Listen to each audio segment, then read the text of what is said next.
This is Dan Gritsko, and I'm in Orlando, Florida, and looking at one of the many water birds that you see around. This one is walking along the shoreline. I don't think it really cares about me, looking for its meal.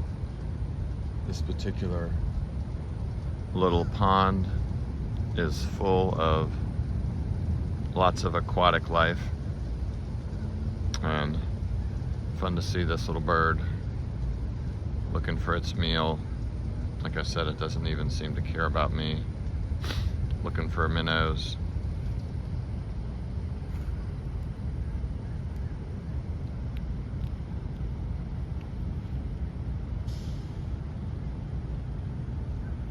This isn't even the most scenic little lake here near my hotel where I'm staying, but again, I don't think this bird cares about me at all, just looking for its breakfast. Hey friend, have a blessed and a wonderful day.